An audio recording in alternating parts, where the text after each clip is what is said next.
One of the best parts about Minecraft is its limitless worlds. So what if you were trapped inside a 1x1 border with no escape? Each day the border will expand by just one block, giving me access to critical resources. Grab some snacks and let's get right on into it. Day 1, I had a look at my brand new world. There was a village, which I couldn't get to, and a massive jungle, which I also couldn't get to. Don't worry though, I will 100% be ruling over this town with an iron fist by the end of this video. I got a sapling from the very first leaf block I broke, which was incredibly lucky. I pounded this tree into nothingness with my bare hands and made myself a crafting table and a wooden pickaxe. I know you're not supposed to dig straight down, but I kinda didn't have a choice. I upgraded to a stone pickaxe, which made my wooden one worthless, and also acquired a stone axe. There was no point heading back to the surface, because there was only one block of space, and I didn't want to dig straight down in case I fell into a giant cave. All I could do now was wait for day 2,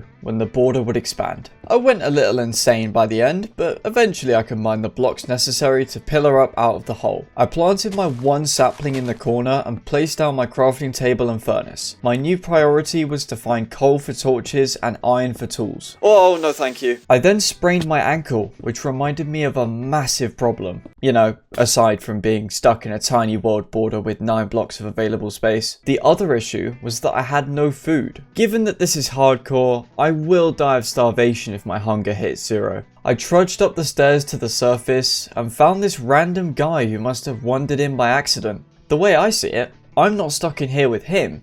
He's stuck in here with me. I decided to name him Terry, and realistically I would sell his soul if it would make the sapling grow. I mean, Terry, I would never say that. I went into the mines to see if there was a zombie I could kill to get rotten flesh, but all I found was a bat. To add to the cheery mood, it started pouring with rain. I took shelter under some cobblestone as I did my best to ignore my depleting hunger bar, and Terry's eyes staring right through me. With nothing better to do, I added some stairs to the mine so that I wouldn't have to jump up every single block to get out. Eventually, the next day rolled around and the border once again grew. I now had access to a few pieces of grass, which could potentially hold life-saving wheat seeds. I broke the first piece.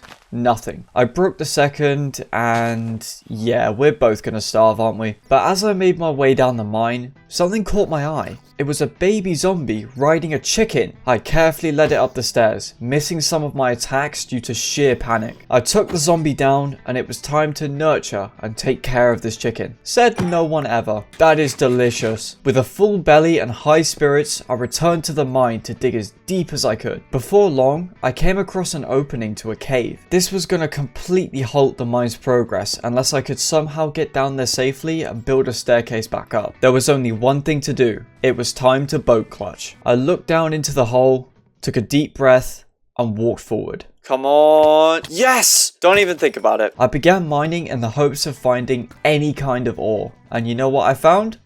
Nothing. I built a staircase and headed to the surface. After some thrilling conversation with Terry, I heard the groans of a zombie. He brought fists to an axe fight and inevitably lost. I also managed to eat rotten flesh without getting food poisoning. What I didn't realize at first was that he dropped a carrot. I could plant this and finally have some renewable food. This skeleton paid me a visit, but he was dealt with. Do you want me to throw you a bone, Terry?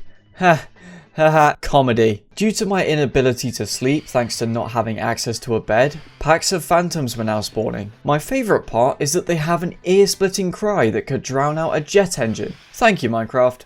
Very cool. Day 4, another zombie tried to mug me and the phantoms burned to a crisp. Terry was annoying me, so I put him in timeout. I then turned the bones I collected so far into bone meal and used it to grow the sapling. At last I had some more wood. A horse was partially inside the border and I wanted this video to have more side characters, so I pushed him in. Do you want to join? I'm Mr. Beast, I'll give you $1,000. You are very dumb. I put a log in the furnace to make charcoal, made a hoe, and used said piece of charcoal to make more charcoal. I then planted my one carrot. I used half of my bone meal to grow it, and the other half on a sapling. With my charcoal done, I was finally able to craft some torches. Never thought I'd be excited about torches, but here we are. I cracked open the mine, ready to light the place up, and nearly had my face blown off. I killed another skeleton, and used his remains to grow a couple more carrots. Because I didn't have a single armor piece, I had to be incredibly careful when fighting the monsters infesting the mine. The coast seemed to be clear, but then I got rushed by a skeleton. I blocked the stairs with some cobble and tried to finish him off, but he pummeled me with arrows. With just one heart remaining, I scrambled away. I'm in danger. I knew that the phantoms would soon be on their merry way, so I spent the entire night in a cobblestone box. Once morning finally rolled around, I got to work smacking grass. I actually did find a wheat seed, which I planted in what can only be described as the world's worst farm. Because of the fact that I would die if a monster so much as breathed on me, I decided to dig up a few carrots. I only ingested a few pieces of soil. I ventured back down into the mine and instantly ran into another skeleton. I was able to set everything up so that I had a tiny gap to attack him through, and he couldn't shoot back at me. These mobs were all complaining that I should fight them fair and square, but it's pretty hard to complain when you're dead. I was also once again able to eat a piece of rotten flesh with no issues. Eating Taco Bell since birth has changed me as a man. I blocked off the staircase I built a few days ago, which should hopefully stop all the monsters down below from climbing up. I was able to make a few more pieces of bone meal to grow the carrots, and slowly but surely I was able to restore my health. Now while it is pretty hard to go forward at the moment, there's no limit on going up. I wanted more space to grow trees, and this was the perfect solution. I got kind of worried that the horse, who I'm gonna name George, I was pretty worried that he was going to trample the crops. In response, I made what I like to call the anti-George wall. Oh, a pig! What if I use a carrot? Yes! I put off naming him till later and instead continued work on the tree farm. Of course, the anti-fun brigade spawned in and I was forced to seek shelter. George, stop trying to eat the peasants.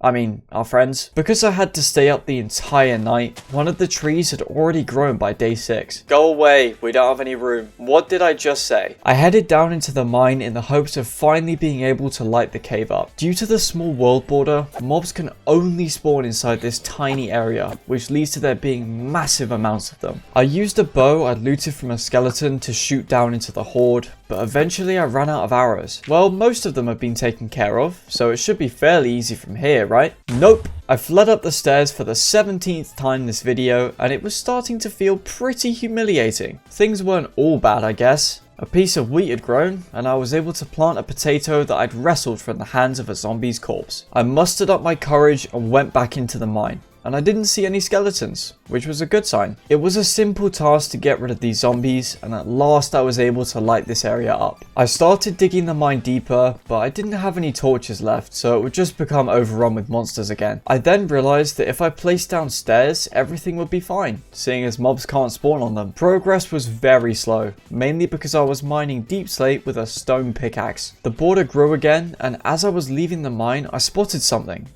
Iron! We've actually found some iron. I was starting to think I'd have to sell a kidney to get some of this. When I got back to the surface, it was pouring with rain, which was actually great as it would temporarily water the crops. I needed food and wood, so while I waited for things to grow, I passed the time by trying to make a house. Unsurprisingly, when the only material you have on hand is cobblestone, your house won't look very good. I extended the anti-George wall and then looked at my civilization. It was just like the Roman Empire, if the Roman Empire sucked and had a population of about 5 people. I expanded my tree farm and then trapped this villager in a box for some reason. Listen, when you have 20 meters of space to move around in and live off a diet of zombie flesh and vegetables, you have to make your own fun. I then decided to try and tame George. Look, he's my friend. Still not feeding him though. A tree grew, which meant I finally had some charcoal to smelt the iron with. I was now the proud owner of a shiny iron pickaxe. Things went even better as my newly watered crops were already starting to grow.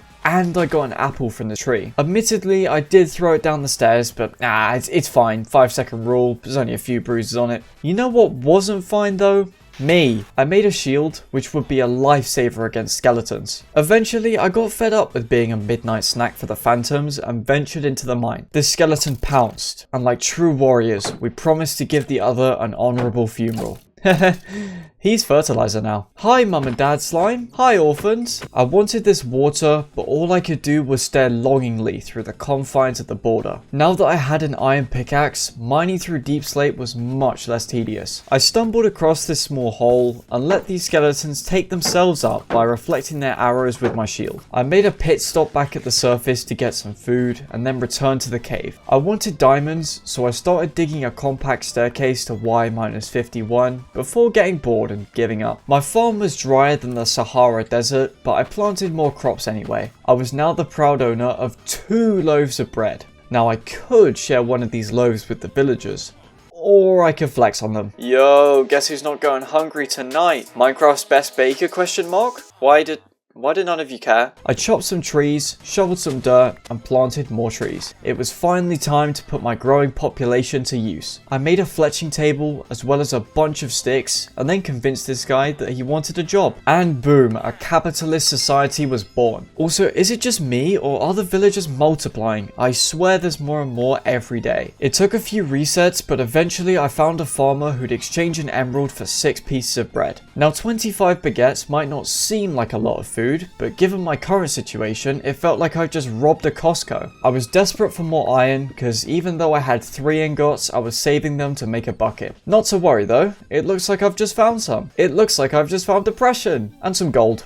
I'll take some gold. This water was so close, I'd be able to get it in just a few more days. The mini village was thriving. In fact, it was thriving so much that these guys showed up to steal everything. I laughed at them, because I felt safe thanks to the unbreachable world border. It's not like anything's ever entered from the outside. Yes, this is blatant foreshadowing. I started making a staircase from the tree farm in order to have enough space for a mob grinder. But as I was leveling up this toolsmith, the pillagers burst through the unbreachable border, and I realized it was very much breachable. Without even thinking, I killed the captain, starting a raid. To make matters much worse, one of them had a piercing crossbow. With just 1.5 hearts remaining, I cowered behind the anti-George wall. Phantoms were screeching overhead. Using my bow, I was able to take down the piercing crossbow pillager. I now had to find a way to trap the final one, because killing him would result in wave 2 of the raid spawning, and my small civilization would be quickly overrun by bloodthirsty raiders. By some miracle, I managed to get him contained. We did suffer some casualties, but thankfully most of the villagers survived. That does not look right. The raid status will disappear after about half an hour, so that's now this guy's estimated lifespan. This right here is why even a small amount of darkness is incredibly dangerous. Thankfully, the mobs mostly killed each other, and I cleaned up the rest. I also found my first pieces of coal. I was starting to feel like this world just didn't have any. It was raining for the 300th time, so I decided to make the pillager prison into a little shelter of sorts.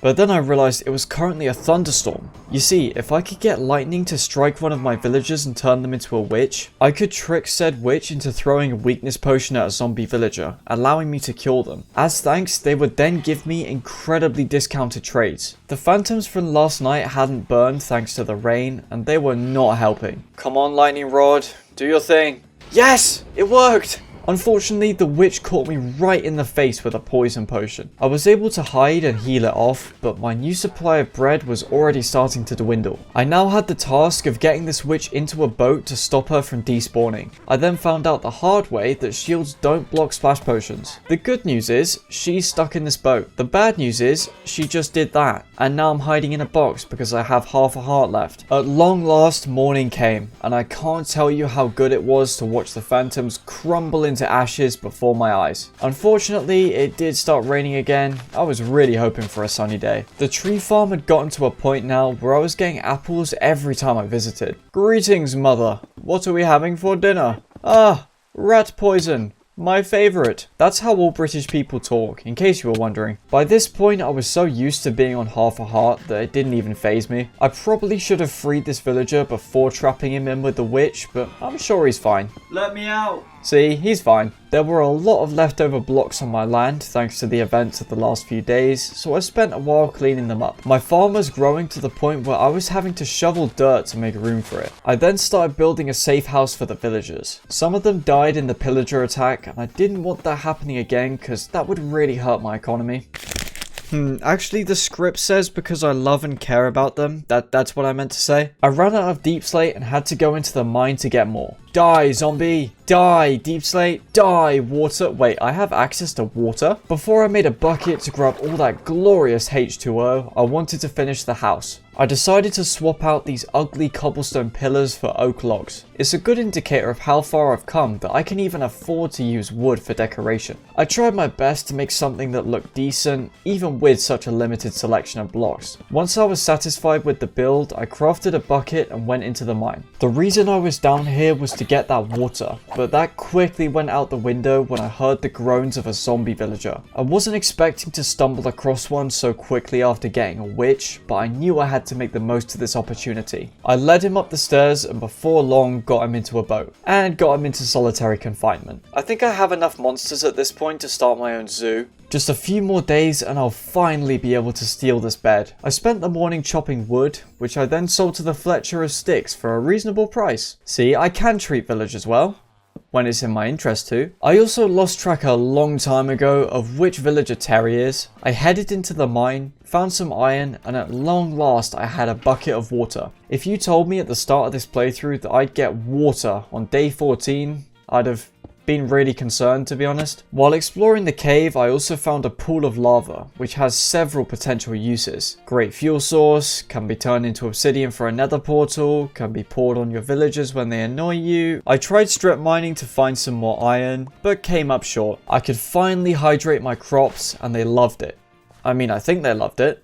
They're plants, so they don't really say much. Day 15 rolled around and I spent the morning doing a few odd jobs around the camp, including taking down the anti-George wall. And I was so close to the bed now. I could hear monster noises coming from underground, so I decided the best plan was to pretend nothing was wrong. It's fine everyone, it's fine. We definitely don't have a gang of the undead below us. With the iron I'd mined thus far, I was able to craft a pickaxe, chestplate, backup shield, and a sword. Still stuck with this stone axe though, I'm gonna have to do something about that. Oh, you're saying this bed is your rightful property and you want it returned when the border expands. Ha. That's not happening. He got pretty salty about that whole exchange. I mined some granite and used it to build a much better looking wall around the farm. I made great profits from the stick industry and was able to purchase a bow as well as a stack of arrows. I was feeling way more powerful thanks to all my new equipment and went into the caves ready to tackle all the dark areas I could find. I heard monster sounds from behind this wall and started tunneling over. Look mom, I found more horrifying creatures that want to kill me. As I was building a safety wall, I noticed a water source. I had to fight through a ton of mobs before I could get to it, but thanks to my bow, I made short work of them. Now that I had 2 water sources, I could put them together in a pool for infinite water. This mini cave also had a ton of iron, which I was very grateful for. Once I got back to the surface, I made the infinite pool. Having access to unlimited water is such a basic need in this game that I've always taken for granted. But there was one thing I was even more excited about. I finally had a bed. It was an incredible moment. The sun was shining, the birds were chirping, the captured pillager captain was still alive. Wait, hold on. I need to fix that. I couldn't kill him directly because that would give me bad omen and then immediately trigger a raid. But, you know, if he were to die by lava, that wouldn't count as a direct kill because he could have wandered into it by accident. Yeah, you see, officer, it was a complete accident. With the captain gone, I could at last take down this cobblestone shack prison thing. It was way too cramped in there, and I finally had enough land to build a decently sized house. It was time for some armor upgrades too. As I woke up, this villager jumped in my bed for a 3-millisecond nap and then stared into my soul. That was weird. I explored this small cave that was previously unavailable, and it was definitely a small cave. I wanted to make some progress towards curing that zombie villager, and the first step was getting the witch in a boat by herself. I set the villager and her free, and she immediately started throwing every potion she had in her arsenal. I got her into a new boat, but not before she got a direct hit with the poison. I always barricade myself in whenever I'm poisoned, just in case there's a random mob lurking around that could finish me off. I duct taped my 2 broken iron pickaxes together to make a slightly less broken iron pickaxe. I did the usual wood chopping and trading, as well as stocking up on some more bread. I wanted to keep a water bucket on me so that it would be easier to explore the caves, but my only bucket was holding lava. I decided to pour the lava into this small hole for safekeeping, and if you're thinking that I'll definitely fall in at some point, you're 100% right. The cave was starting to get a lot bigger now, which also meant there were a lot more monsters. Back up on the surface, I started carving out an area to use as a new mine entrance rather than just having a hole in the floor. But I wasn't really sure what to build for the front, so I put the project on hold. And then I demolished someone's house. Do I need a permit for this? I think I need a permit for this. The reason I was doing all this landscaping was to clear an area for a brand new tree farm. The one up on the platform is decent, but it's very ugly. I also removed some of the old shacks on my land, including this one housing the zombie villager. I wanted to relocate him, and there was this very convenient crevice nearby. Hello sir, my name is Mosey, and I'll be your house tour guide for the day. Ow, okay I get it, you don't like the house. But it doesn't matter what his opinion is, because as the main character, I have all the power. Hope you like it down here.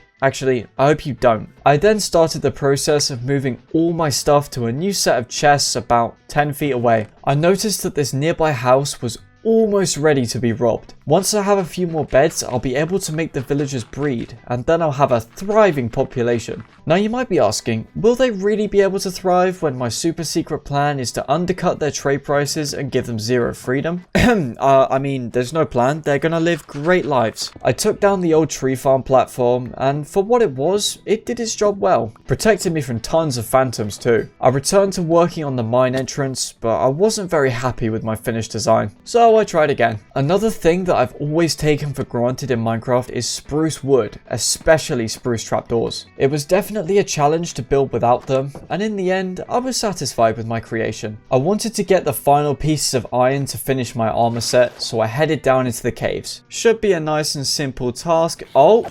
Yeah, this is fine. I left that can of worms well alone and instead went searching for iron in the quieter areas. And there's nothing here, back to the can of worms. Guys, we can talk peacefully about this, he said, stabbing them. I placed down some torches, which should give us a few days of peace before the border expands enough for an entire crowd of enemies to spawn again. I mined some iron and ended up coming across an abandoned mineshaft. Oh, hello. These two zombies just hugged each other, which kind of made me feel bad for killing them, and then made me feel dumb for feeling bad for killing them because they're creatures in a block game who would happily kill me. I cleared out the skeleton and creeper duo and then made my way out. Whoa, look at the reflection on the water.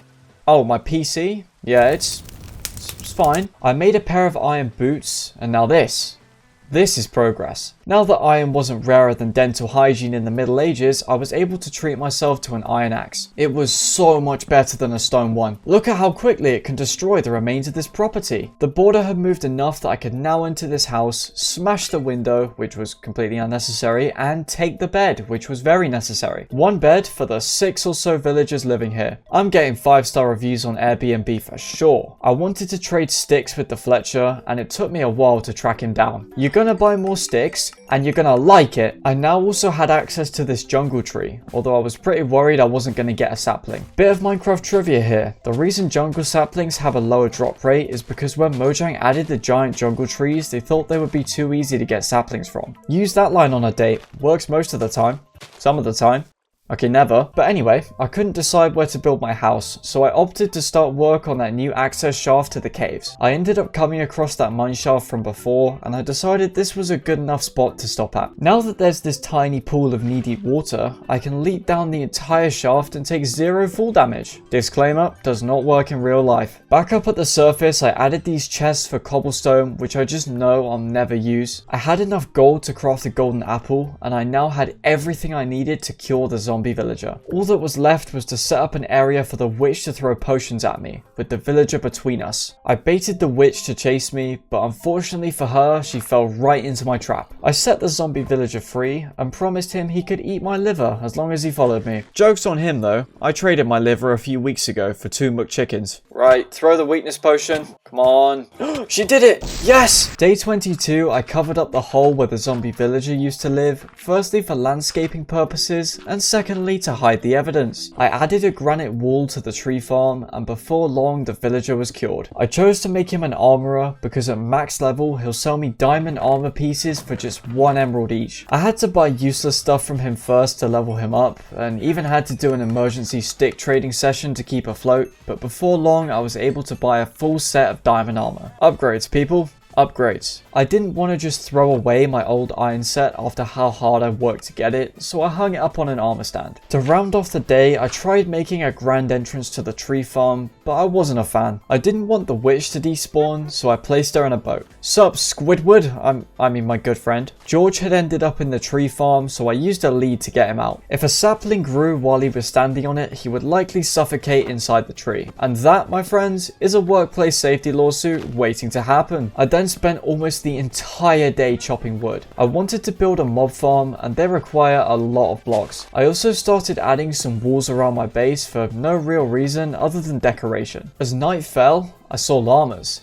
And llamas could only mean one thing. Wandering trader, let's go! He had some interesting stuff, but my main concern was getting him in a boat to prevent him from despawning. However, wandering traders drink invisibility potions at nighttime, so it was pretty much impossible. I realized I could just do it tomorrow morning and went to bed. Now that the trader was actually visible, I instantly chucked him in a boat. It was a pretty peaceful day, to be honest. I built this staircase, made the wall look nicer, forced this man to spend his life savings on more sticks. It was a great time. With my wealth somewhat increased, I bought an acacia sapling and a mangrove sapling. I'm fairly sure if I said its full name, my house would start floating. I tried to find a good place to build the mob farm, knowing that it would be horrendously ugly, but eventually resigned myself to the fact that there was nothing I could do about it. The reason I wanted to make this thing wasn't for the XP, it was for the mob drops. Bones, string, enchanted bows, they would all be incredibly useful. I've changed the way the world border looks in the time lapses, because the normal one's animation when sped up is really uncomfortable to watch. Aside from running out of wood and having to collect more, construction went smoothly. I was really tempted to leaf off the edge here and try MLG water bucket, but thankfully my brain decided that was not a good idea. My land was getting pretty dark around the edges, which was leading to monsters now being able to spawn. I stopped to marvel at how ugly the witch's prison was and ended up accidentally falling into this cave. This villager was also stuck down here, so naturally I built a staircase for him to get out. What, did you think I was going to leave him down there? I wouldn't blame you for thinking that, to be honest. I heard groans coming from underground and realized some zombies had come to visit me. Oh, you guys shouldn't have.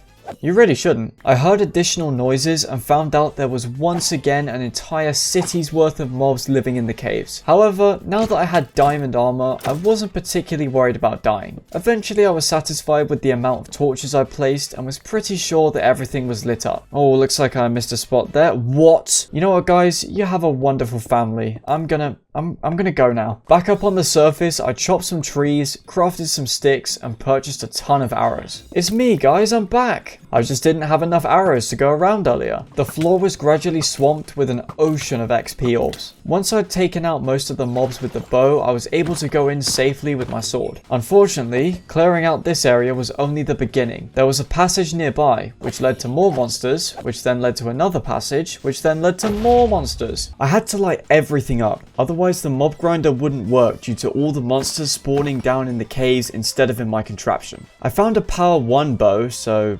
yay. I'd like to point out that during this whole fiasco, I didn't find a single diamond, not one blue gem in sight. Well, at least now there's no more monster. I got jump scared so badly, I managed to turn off my hotbar, hit the zombie with my pickaxe, and then throw him my sword. My iron tools were extremely damaged. My iron tools were broken, so I made some new ones. Oh my days, it never ends. It actually never ends. Why are there so many of them? I found out there's essentially a naturally generated glow squid farm down here. Imagine being born and then life just yeets you down a 50-foot chasm. I had a little scuffle with this Enderman, a small disagreement if you will, but the most important part was that we shook hands and went our separate ways. I picked up all the dropped glow squid organs and it turned out there was over a stack of them. Well, I've just lit up all the caves now, so I might as well head home for a well-deserved break. Let's just head up here and oh, there's more of them. Of course there's more of them. I could have tried getting the zombie villager back up to the surface, but I did not feel like doing that. After fighting a few more enemies, placing my final torches, and collecting a few extra ores, I trekked up to the surface. Everything seemed in order, although looking back, I now see that the wandering trader was missing, so RIP him. I then stole another high-tech sleeping device. It's a bed. I just wanted to make it sound cool. I got right to work the next morning, gathering enough wood to finish the mob farm. Unfortunately, I tripped on my shoelaces and fell off the mob farm, but I had it under control. Definitely didn't freak out about that clutch. I got back up there and resumed work. I really underestimated how many blocks this thing needed and wasn't able to finish it. I spent the night fixing dark areas and collecting more jungle wood, which I wanted to start stockpiling in preparation for building my house. Day 29 was another day of using obscene amounts of wood. It pains me to think about how much money I could have made if I just sold all of this as sticks. It took a while to get it all placed, but eventually the grinder was finished. I took out all the torches and eagerly headed down to the killing area, ready to start farming piles of goodies. Hello? Is anyone there? Okay, well, I've given it a few minutes, so there must be something in there now. Hopes and dreams. I remember what it was like having those. I gave it one last try before coming to the conclusion that there had to be dark areas in the cave that I'd missed, which was causing mobs to spawn down there instead of up in the farm. I bought a new shield and jumped into the mines. It appeared my conclusion was correct. The minecart chest was finally available, and while I may have had to commit a felony to get it, that's not important. What was important was that I just committed a felony for some glowberries and a Riptide 3 book. And then I sprained my ankle. It was just all going wrong. I continued exploring and almost died here. Not so fun fact, in order to survive a direct creeper blast in hardcore mode, you not only need diamond armor, but also need to have at least 2 of the pieces enchanted with protection 4. Right, well, I think we're finally done clearing out all those mobs. Oh, come on. I sliced them, I diced them, I deleted this skeleton minding his own business. Now you'd think that was all of them. You'd think. It's all under control, don't worry. I looked like a porcupine by the end of it, but I managed to get the area lit up. And naturally, all the mobs just took up residence in a new dark area that didn't exist 2 days ago. I just ran out of arrows too, and was forced to admit defeat. My mob farm simply wasn't gonna work, but I had bigger problems. Much bigger problems. I hear pillagers. We are not doing this again. Wait, where's the armorer? It wasn't just the armorer, but everyone. While I've been bumbling around in the caves, every single villager in my town had been wiped off the face of the earth. The only one who survived was the toolsmith, who managed to hide away in this cave. With nothing but pure anger flowing through my veins, I boxed in the pillager captain. I cracked open the hole containing the lava and did what needed to be done. What was once a thriving area was now a ghost town. Losing all but one of the villagers posed major problems. I could no longer buy food. Arrows were now extremely scarce, and if my current set of diamond armor broke, I'd have no way of acquiring more. And of course, seeing as I only had one villager left, breeding villagers to get more was out of the question. For now. Because of course I'll be restoring my population in the future. Even though I couldn't use my bow anymore due to the lack of arrows, I was able to clear out this platform by dumping lava on it. Not only did it incinerate all the mobs, it's a great source of light. I redoubled my efforts to spawn-proof every cave I could find, in the hopes that I could get the mob grinder up and running in order to start farming arrows. I was unsuccessful, but I didn't let it get me down. I began stockpiling wood as I knew building a house was way past overdue. I also found a random crack in the ground with mobs in it. I mean, there used to be mobs in it. This plateau seemed like the perfect place for my home, so I started doing the groundwork. I was rapidly eating through my bread supply, but thankfully my farm was big enough at this point to sustain me. I also now had enough jungle saplings to grow one of the big trees, which was gonna be a massive time saver in collecting wood. Talking of saplings, I also had the mangrove sapling that I decided I might as well grow. Seeing as I only had pale colours like oak and jungle wood, the vibrant red of mangrove was going to be great at making my house stand out. Now I know what you're thinking.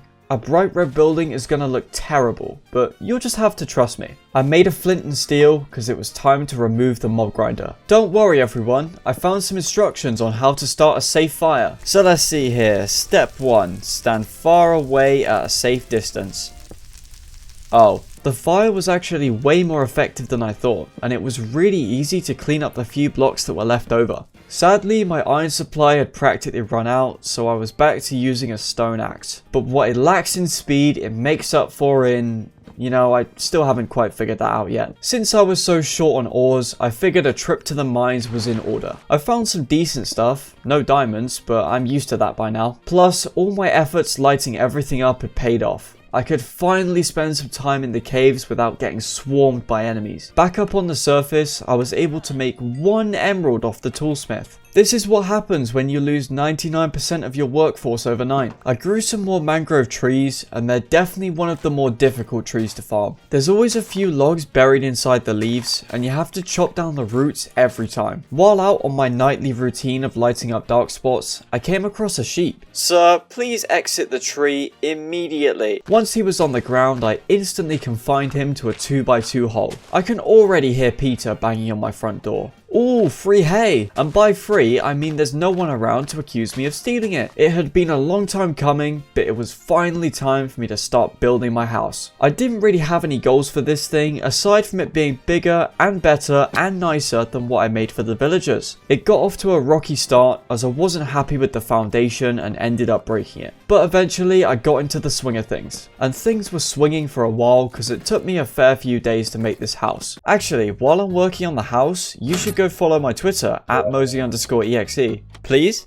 Pretty please? Pretty please. By day 39, everything was complete apart from the roof, because I ended up running out of deep slate. Well, I know where I'm going. Before I started mining, I made sure to do a quick check for any dark areas. The glow squid farm was also thriving, and I'm not sure if that's a good or a bad thing. It's probably bad, isn't it? I collected deep slate by strip mining at Y-51 in case I stumbled across some diamond redstone. Yes, that is exactly what I wanted. I definitely needed this. I love how even though I made a ladder to take me straight up to the surface, I routinely used the old staircase just because I know where to find it. Now that I had all the deep slate I needed, I could finish the roof. Okay, well I ran out halfway and it was very embarrassing, but by day 42 it was finally done. I was really happy with what I've managed to make, and I love that second floor with the mangrove wood. For my fellow builders out there, try making a medieval home without spruce, dark oak or concrete. It's a good challenge. I added in some finishing touches, as well as replacing my grass floor. It felt nice and cozy being able to sleep with a roof over my head. It was time for the one,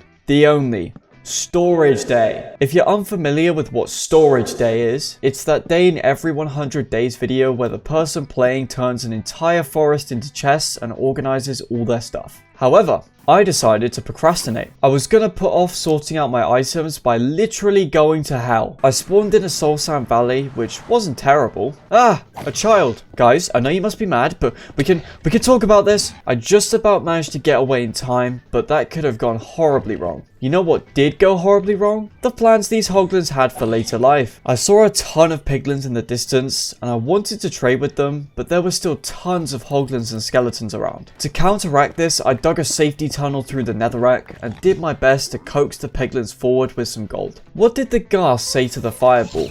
I'm dead. Unfortunately, the piglin versus hoglin gang war was well underway, and you can probably guess which side won. Hey, you don't attack the cameraman, everyone knows that. After taking care of some business, I was able to trade with the last surviving piglin. There wasn't anything I was after in particular, but stuff like fire resistance potions would be super useful for future ancient debris mining. Before heading back, I also dug up some ancient fossils so that I could use them for fertilizer. Now you might be thinking that now I'm back in the overworld, it's finally time for Storage Day. But what if I just procrastinated for a little bit longer? You know, now that I'm down in the caves, I might as well light them up a bit. You know, unlit caves, very dangerous. They need to be sorted out very quickly. In my defense, there were actually quite a few areas that needed torches, and I was still clinging to that false hope that I'd ever find some diamonds. Oh my god, I actually found some. It was only 2, but this was the happiest day of my entire life. Yes, even better than my wedding day. I'm not even married, but it's already gonna be coming in second place to this. After some fighting,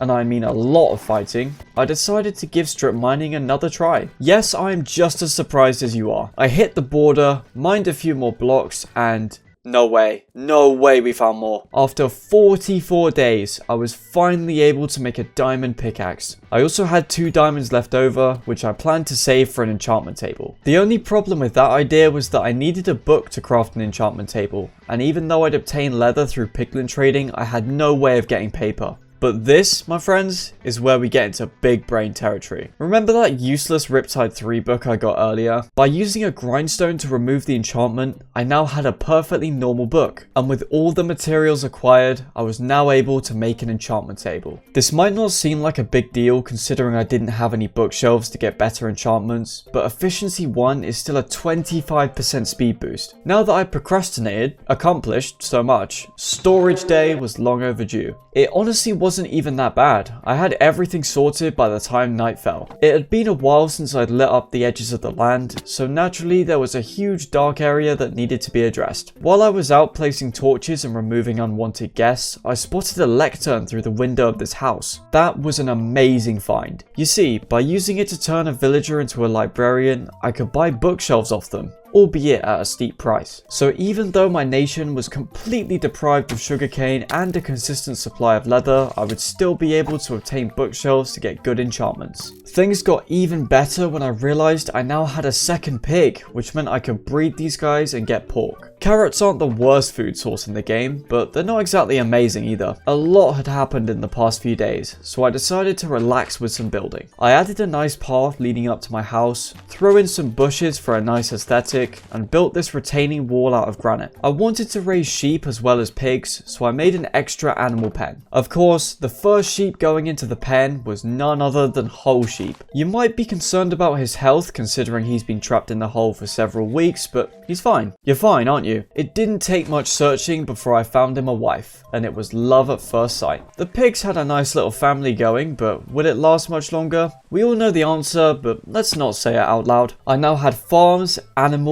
and a manor, but only one citizen. And what good is having all that other stuff if you don't have citizens to worship you, to enjoy the things you've created? In order to actually get another villager, I needed to find a zombie one and use the witch to kill them. After that, all I'd have to do would be to breed that villager with the toolsmith and the population would explode. There was plenty of dark areas in the caves for mobs to spawn, and it wasn't long before I had myself a zombie villager. The main issue was going to be getting him all the way from the depths of the caverns to the surface. Pretty quickly, I had a very low-tech staircase built. When I say low-tech, I mean the villager literally broke his legs trying to walk up it. But he tried again, and things seemed to be going smoothly. Until they weren't. It seemed like every monster was coming out of the woodwork just to stop me from freeing this villager. I tried to take a detour through this nearby tunnel, but a skeleton followed us in. He shot the zombie villager instead of me, and they started fighting. I tried desperately to take him out, but my sword shattered, and the rest is history. You see that?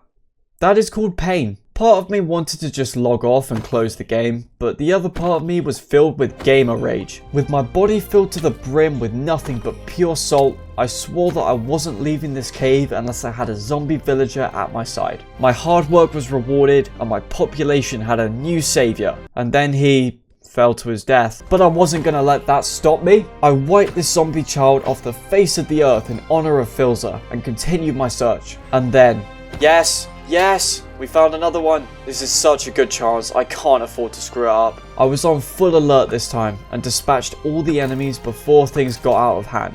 Slowly but surely, I led the villager up the old mine staircase. We hit a small rough patch where he almost burned to a crisp, but when all was said and done, he was safely confined to a boat. While I waited for night to fall so that I could safely get him in front of the witch, I sheared the sheep and used their wool to add some more beds to the villager breeder. Once the zombie villager wasn't at risk of being incinerated, I lured him into a hole and began the grind for a weakness potion. It's been a while since I've been on half a heart dying from poison, and it's just as fun as it used to be. See, this method of curing zombie villagers with a witch is functional.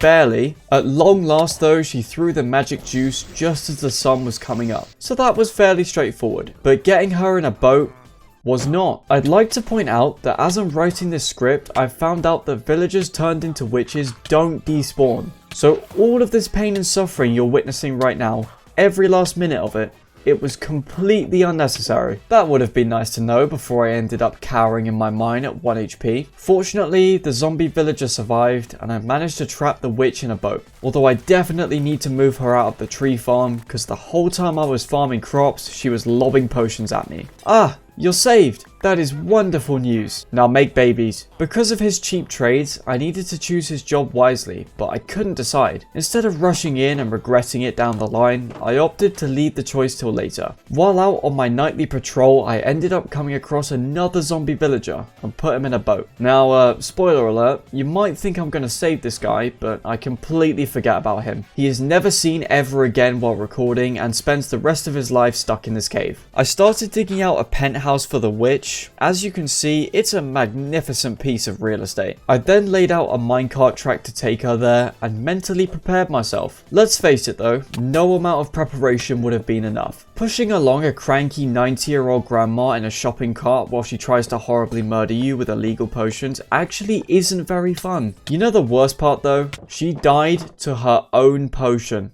Yep. Part of me was honestly happy that she died because I'd only got her about halfway to her new home. I knew I needed to either upgrade the villager breeder or just build a new one, and I spent the day trying to envision what that would look like. I made my choice about the cured villager and locked him in as an armorer. You might think I should have gone for weaponsmith or toolsmith, but it's much easier to spend 5 diamonds crafting a sword and pickaxe than it is to spend 24 making a new set of diamond armor. My set had also taken a massive beating from all the fighting in the caves, so I was gonna need a replacement soon anyway. I destroyed the property of my previous citizens in order to get a few extra blocks for the villager breeder upgrade. With all that out of the way, I could begin building. I started at night because it meant all the villagers would stay in their beds while I replaced the walls. Can't have the citizens having freedom now, can we? No, no, no. By the time morning rolled around, the prisoners woke up to an active construction site. I was also in the process of removing their roof in the middle of a rainstorm. I then needed some jungle wood, so I kind of just left them without any shelter while I went to chop down a big tree. It's not often, but sometimes I feel bad for villagers, and maybe I'm feeling a little bit bad right now.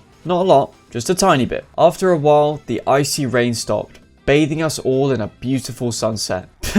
That was way too detailed for a Minecraft video. I continued working on the build, and as time progressed, I started to realize it looked a lot like a prison. That's because it is a prison, but we're not telling the villagers that. Unfortunately, the footage for days 56 and 57 corrupted, but I'll get you up to speed. I stole the lectern and bookshelves from this librarian house, finished up the villager breeder, and had to go back to using an iron helmet because my diamond one was on the ropes. There's a little cave over here, I might as well go explore it. You're telling me this was under my house the entire time? I felt like I just unlocked some kind of secret area. Hands off, this is my property now. I understand why I couldn't find any iron at the start of the video. It all ended up in here. Seriously, I think I found more iron in this one area of the caves than I have from every other mining trip put together. Some zombies came to visit. And also die. I had an idea related to these redstone components, but all my plans went out the window when I heard the meows of a cat. It must have spawned due to all the villagers, and I knew I had to tame it. I needed access to a river to get fish though. Or I could just make a 2x2 hole and fill it with water. Yeah, that works. I also accidentally left the door to the prison open. Be my friend.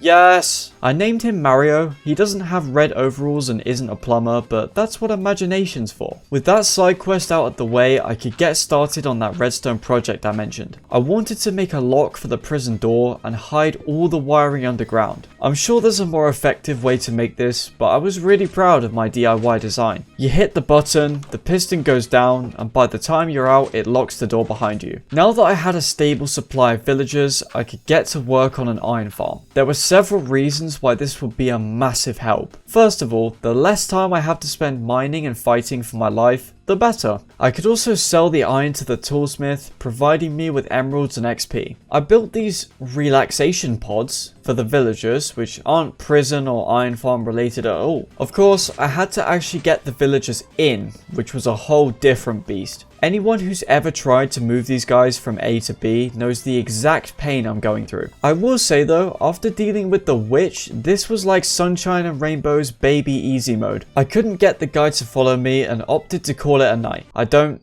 know why I slept in the villager breeder. I was back at it again the following morning. Instead of using beds, I was using a composter to try and get the villager to follow me. It wasn't exactly going to plan, but then I extended the staircase by 1 block, and that seemed to do the trick. See, it says here on your Spotify Wrapped that the most played person this year was you. It had been a while since I'd checked up on my crops, and they were due for a full harvest. I don't know why I always collect them with a hoe, it just feels right for some reason. I offloaded my stock onto this farmer as he was more than happy to buy copious amounts of potatoes. I gave everyone their rations and they were very excited, probably because I haven't given them any rations in 3 weeks. Also, my pig pen is getting ridiculously overcrowded. I should stop breeding them.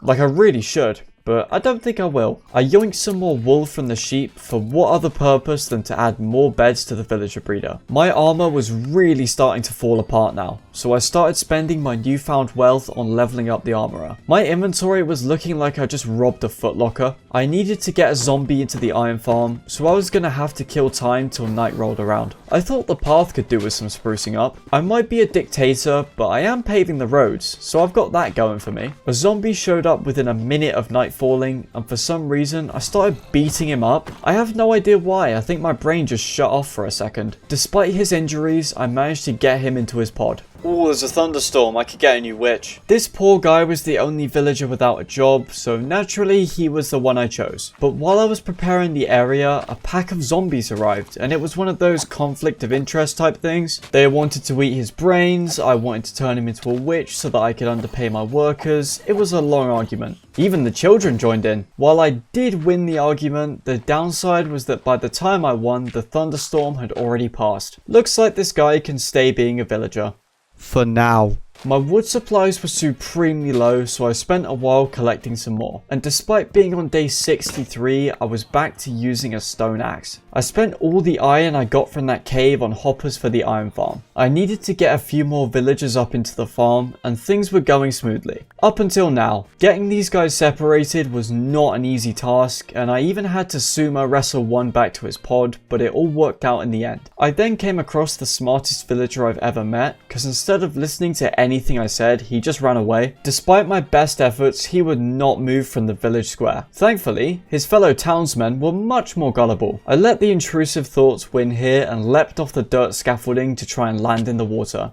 I can't feel my legs. Now that I had everyone in place, I could start building the rest of the iron farm. The zombie scares the villagers, making them call for an iron golem, and then the golem spawns on this really fun water slide. Then they end up in this lava pit and die a horrible death, but let's not focus on that part. Am I in Ohio right now? I was almost done getting rid of the dirt scaffolding when a golem spawned on it and immediately clapped the zombie. I was very mad, so I pushed the golem off, but he took it like a champ. He did not fare so well against my axe. I may or may not have then turned around and sold the iron that he dropped to the toolsmith. I was gonna have to wait until night to try and get a new zombie, so in the meantime I did some more farming. After selling the entire harvest, I bought an efficiency 1 iron shovel for 6 emeralds, which was a terrible financial decision. I used what remained of my wallet to level up the armorer. It had taken a long time, but I could finally get diamond armor for 1 emerald again. Did a bit more farming and forced this guy out of his bed to trade with me in the middle of the night, which definitely violates some kind of labor law. More importantly though, a thunderstorm had kicked up, which meant this guy had finally met his fate and turned into a witch. I'd once again like to bring up that converted witches don't despawn, so everything you're seeing on screen right now was completely avoidable. A lot of things have changed since the start of this playthrough, but hiding in a box on half a heart isn't one of them. It was a relief to finally get her in the boat. I started hunting for a replacement zombie for the iron farm. I needed one that could hold an item so that it wouldn't despawn, which meant this guy didn't meet the cut. It's a 1 in 5 chance for a zombie to be able to hold an item, so it wasn't long before I found an undead whose hands still worked. I'd made sure the villagers couldn't see him by blocking off their pods, which meant I could remove the dirt scaffolding before they called in an iron golem and deleted zombie number 2. I guess my Facebook post about needing a zombie got pretty popular, because I had a load of them show up. That's a joke, of course. Facebook is dead. Like this guy. Now that the only place the iron golems could spawn was the top of the farm, I could safely let the villagers see the zombie again. After a quick check of the tutorial, I figured out that the killing chamber, the happy fun chamber, had to be made with walls instead of solid blocks. Yeah, this is awkward.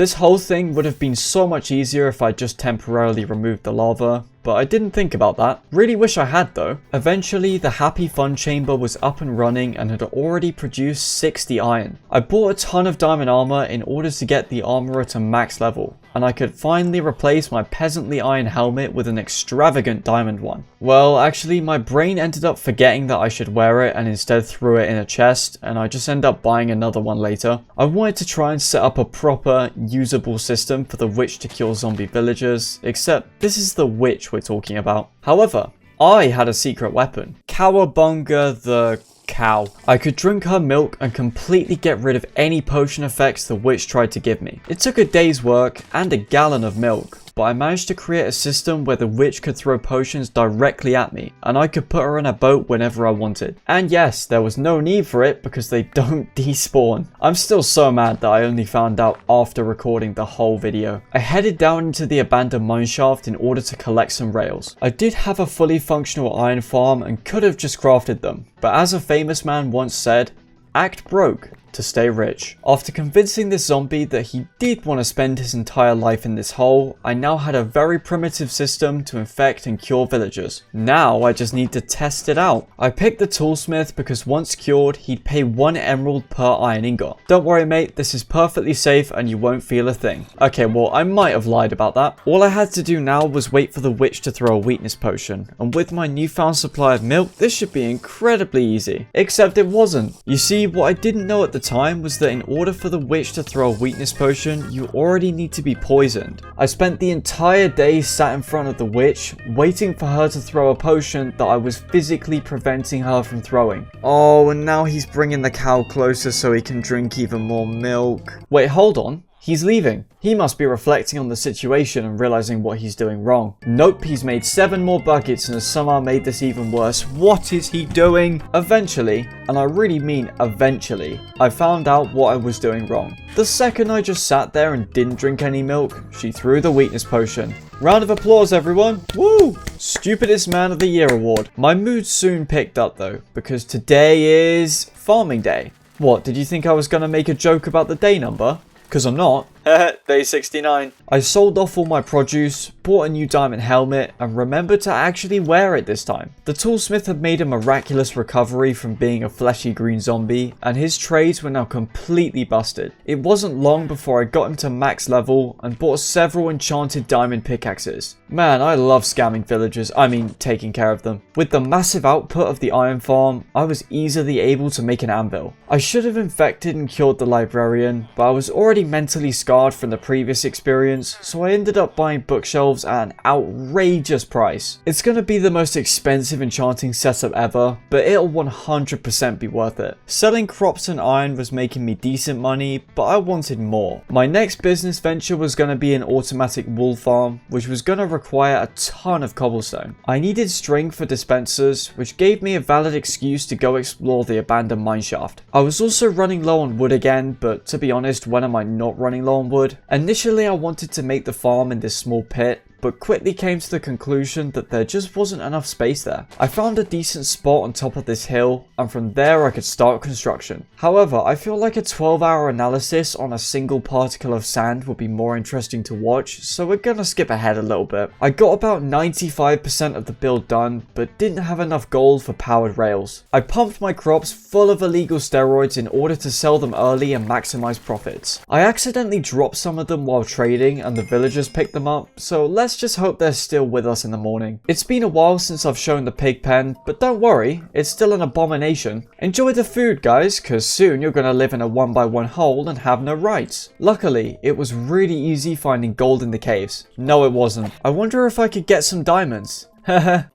Yes! Actually. And I also eventually found some gold too. Don't mind me, just mass breeding the sheep over here. Day 73, I crafted the powered rails and now the farm's collection system is working flawlessly with no issues. All that remained was to get the sheep in, and oh my days, this was a painful task. You kind of just have to nudge them in and hope nothing goes wrong. After a while though, I came up with a good strategy. If you try with multiple sheep at a time, chances are one of them gets pushed into a slot by the others. Then you slowly whittle down the numbers until you have one left, and after that you just push them in. Morally bankrupt, yes, but also very effective. Funding to get all the iron needed for shears wasn't exactly hard when I controlled the entire iron industry. While out on the usual nightly patrol of dark areas, I came across this hill and I thought it could be a great place for a huge build like a castle or a temple or something. The potato field was once again ripe for harvest and I made some great profits. I died a little inside as I watched those profits vanish into the pockets of the librarian, but I couldn't stay mad for long. I'd finally obtained all the bookshelves necessary to max out the enchantment table. I had 47 levels and it was amazing to finally be able to spend them. I managed to get a sharpness 4 diamond sword, which was going to be so much better than anything I'd had so far. I ran out of levels before I could enchant a good bow, so I just combined these two together instead to get power 3. Given that my armor was so much better than it was before, I was more than happy to fully explore all of the nether that I had access to. I tried to do a cool no-look shot against this ghast, but I missed, so that was kinda awkward. Unfortunately, I couldn't find much of interest in the nether, just more of the Soul Sand Valley. My turn. Before I left, I decided to start digging a staircase down in preparation for ancient debris mining. Oh, 3rd degree burns, my favourite. When I got back to the overworld, there was a trespasser on my land, but I decided to be nice for a change. I think he's gonna grow to love this community. Come on guys, step it up. More babies equals more future workers. The wool farm didn't have the highest rate of production, so I elected to expand the sheep pen. Aside from selling the wool, I was also gonna need it for beds for the ancient debris mining I mentioned earlier. It had been a long time coming, but it was finally time to reduce the average lifespan of the pigs. Might have reduced it by a little too much now that I think about it. I turned one of my villagers into a shepherd and was able to sell my wool for a single emerald because he's more of a scammer than the guys claiming to be Microsoft tech support. By the way, if you guys are watching this, can you stop calling me please? It had been a while since I built anything purely for fun, so I made a few staircases around the base and then paved some more roads. Now this place is really starting to look like a proper town. It had also been a long time since I really had a good look around my land, and there was a ton of new area to explore. There was sugarcane, a squid that mysteriously died, and abandoned property to ransack. I was so excited about finding sugarcane that I spent a whole day setting up a farm for it. I don't know why, considering I already had all the bookshelves I needed. It did mean I got to place more of this beautiful looking water though. I made tons of emeralds from the toolsmith, made 1 emerald off the shepherd, and evicted this guy from the premises. All in all, it wasn't a bad day. I continued the trend of exploring into day 77, and there was just so much land available now. I barely ever went around the border with torches anymore, so I've been completely unaware to just how much space had opened up. Sand was now available, which meant I could make glass, and I found this ravine that I had no idea existed until just now. I knew what I wanted my next project to be. You see, I've been calling this place a town, but really it's just a very overpopulated prison and my mansion. I could make some extra villager houses, but let's be honest, that's kinda lame. What I wanted to do was build a giant tower overlooking everything, with a throne room that I could fill with villagers. With enough tax fraud, I might just be able to build it. I'd hit level 30 again and was able to get protection 4 on my leggings. I spent some time chopping down a jungle tree and daydreaming about the giant tower I was going to build. I then introduced my new wool tax. Any animal with wool has to give it to me. It was time to head to the nether to do some ancient debris mining. Can we just take a second to appreciate how nice that transition was? I kept running into lava lakes, which was really fun, but by the time I'd run out of beds, I'd found 17 pieces of debris. There were a lot more enemies around than usual, but luckily I slipped away unnoticed. I should probably try harder to use the official mine exit rather than digging myself out of the old one every time I go into the caves. The glass I began smelting a few days ago was done, so naturally I rushed to the prison to flex it on all the villagers. Look at this guys, look at all this. You see how cool I am because I have glass? I then destroyed some of my bookshelves in a blind rage. It's actually due to the fact that Feather Falling 4 is way more common at level 26 enchants for some reason, but unfortunately I didn't get it this time. My ancient debris was done smelting, so I made some netherite ingots, but didn't use them just yet. I think it was Thanos who said something like, with great power comes great responsibility. I traded with the villagers before heading into the mines to collect cobblestone. I wanted to make my tower out of stone bricks, and it was gonna be a big tower, a massive tower, a gigantic tower, a humongous, you know what, you get the point. I suddenly realized that seeing as I have a diamond pickaxe, why is my nether portal still buried in a cave? Upon returning to the surface, I made a ton of furnaces to handle all the cobblestone I was about to smelt, and then accidentally cracked my anvil. After creating a wall of ovens and filling them with cobblestone, I relocated the nether portal. Let's just make sure it links up. I forgot gold armor again. After digging my gold Jordan 1s out of my storage system, I returned to hell. Now that is an interesting sentence. I needed huge amounts of fuel for stone production, and the fiery lava lakes of the nether were a perfect solution. So what's everyone's favourite food? Mine's bacon.